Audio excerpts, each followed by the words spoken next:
आज ना 1 लिटर दूध गरम करायला ठेवलं आणि पाहते तर काय दूध फाटलं, म्हणजे नासलं. आता त्या दुधाचं काय करायचं असा विचार करतानाच माझ्या डोक्यात एक युक्ती आली, की यापासून आपण एक गोड पदार्थ बनवूया जो तोंडात टाकताच विरघळतो आणि चवीला एकदम भारी लागतो. तर हे बघू शकता दूध पूर्णपणे फाटलेलं आहे. तर याला मी गाळून घेते आणि कपड्यामध्ये बांधून यातलं सर्व पाणी काढून आपण थोडा वेळ फ्रीजमध्ये ठेवून देऊया. यातलं सर्व पाणी काढून टाकल्यानंतर जे पाणी येईल तेही तुम्ही वापरू शकता आमटीसाठी वगैरे, भाजीमध्ये छान लागतं. आणि त्यापासून आपण त्या दुधापासून बनवलेला आहे मस्त असा मलाईदार केशर पेढा जो चवीला खूपच भारी लागतो. तर एकदा नक्की बनवून बघा, तोंडात टाकताच विरघळणारा आणि सर्वांना घरात आवडेल एवढा जबरदस्त टेस्टी लागतो. बाहेरून मिठाई विकत आणण्यापेक्षा जर असं दूध वगैरे कधी फाटलं तर तुम्ही त्यावरती हा एक्सपेरिमेंट करून बघू शकता, खूपच छान लागतो. किंवा दूध नाहीच फाटलं तर घरी पनीर आणून तुम्ही पनीरपासूनही बनवू शकता. तर बघू शकता किती मऊ असा सॉफ्ट मलाईदार पेढा तयार झालेला आहे. तर ते दूध जे होतं मी थोडा वेळ फ्रीजमध्ये ठेवलं होतं कपड्यामध्ये बांधून असं कॉटनच्या, आणि हे आपलं असं घरगुती पनीर तयार झालेलं आहे. दूध मस्त घट्ट झालेलं बघू, पनीर मस्त घट्ट झालेलं आहे. आता हे आपण कुस्करून घेणार आहोत, हातानेच हलकंसं कुस्करून घ्यायचं.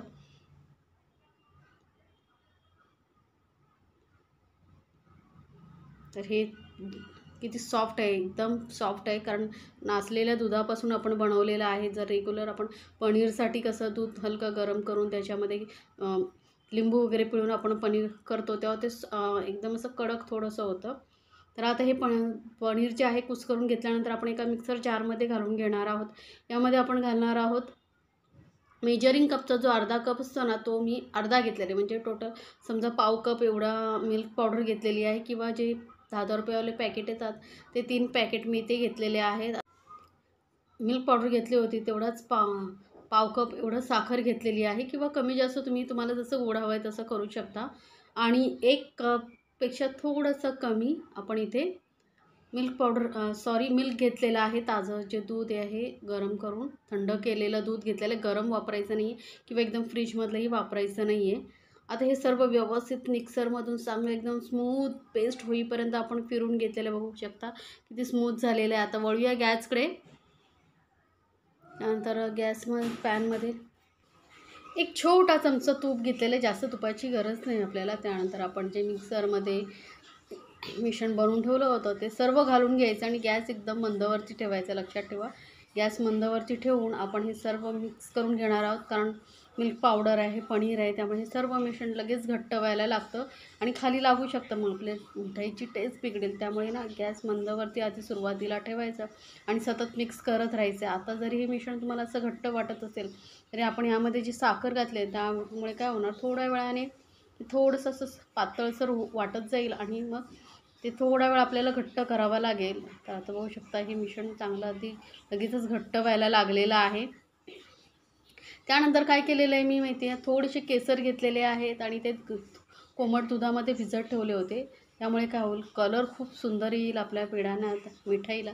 त्यामुळे मी थोडेसे केसर घातलेले आहेत. आता तुम्हाला केसर नसेल घालायचं तर वेलची पावडर तुम्ही घालू शकता. तुम्हाला जो फ्लेवर आवडतो ना तो घाला. वेलची पावडर, केसर किंवा प्लेनही केला तरी चालेल.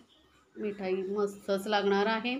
तर आता सर्व व्यवस्थित मिक्स करून घेणार आहोत आपण. आता बघू शकता थोडंसं असं हे मिश्रण जे आहे पातळ होत चाललेलं आहे, कारण साखर जशी जशी ओलसरपणा त्याचा सोडेल तसं हे मिश्रण थोडंसं सैलसर होत जाईल. हे आपल्याला थोडंसं घट्टसर गोळ्यासारखं होईपर्यंत शिजवावं लागतं. तर जास्त वेळही लागत नाही, 5-6 मिनटामध्ये तुमची ही मिठाई बनवून तयार होते. आता गॅसचा फ्लेम थोडासा वाढवला आहे मी, मीडियमपेक्षा थोडंसं कमी वरती ठेवलं आहे आणि हे मिश्रण चांगलं घट्ट होईपर्यंत आपण हे व्यवस्थित मिक्स करून घेणार आहोत. केसर घातल्यामुळे बघू शकता कलर खूप सुंदर आलेला आहे. आता केसर नसेल घालायचा तर तुम्ही मग सांगितल्याप्रमाणे वेलची घालू शकता आणि आवडत असेल तर फूड कलरही वापरू शकता. आणि ते नॅचरल कलर आपण केशरचा आलेला आहे त्यामुळे मस्त दिसतं आहे.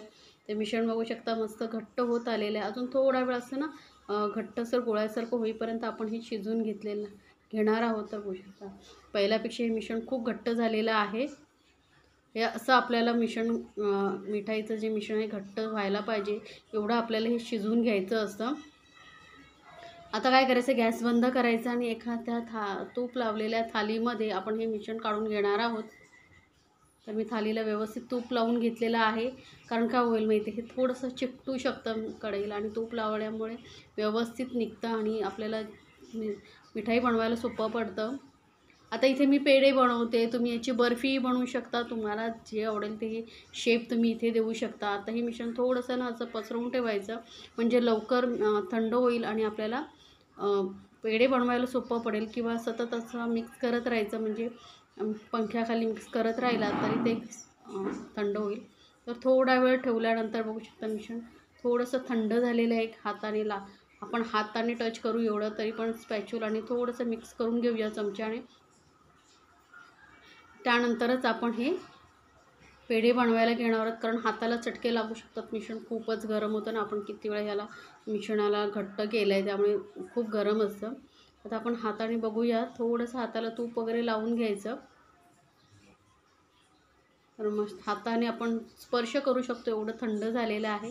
त्यानंतर इथे मी ना याचे पेढे बनवते. पेढे, बर्फी तुम्हाला जे आवडतं ते बनवू शकता. जर तुम्हाला बर्फी बनवायची असेल तर गॅसवरून उतरवल्याच तुम्ही ट्रेमध्ये म्हणजे किंवा तूप लावलेल्या थालीमध्ये त्याला काढून शेप देऊन द्या चौकोनी, म्हणजे तुम्हाला बर्फी बनवायला सोपं पडेल आणि कटिंग करून घेऊ शकता. आता हे आपण मलाई पेढे म्हटलं तरी थोडंसं हलकासा क्रॅक चावतो,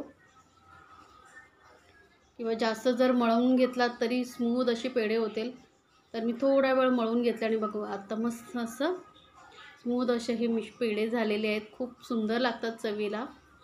आता मी इथे साखर वापरली आहे, तुम्ही याऐवजी कंडेन्स मिल्क वापरू शकता, अजून रिच टेस्ट येईल. आता वरून मी थोडेसे ड्रायफ्रूट्स लावते. छोटे छोटे चॉप करून घेतले होते, काजू आणि बदाम आणि थोडंसं ना गुलाबाचं पाकळी. यामुळे आपले पेढे दिसायला खूप सुंदर दिसतात. तर एकदा नक्की बनवून बघा आणि मला ना कमेंट्समध्ये सांगायला विसरू नका तुम्हाला ही रेसिपी कशी वाटली. अशा छान छान रेसिपीसाठी आपल्या चॅनलला सबस्क्राईब करायला विसरू नका. सोबतच बेल आयकॉनवरती नक्की क्लिक करा, म्हणजे माझ्या नवीन रेसिपीचे नोटिफिकेशन लगेचच तुमच्यापर्यंत पोहोचेल.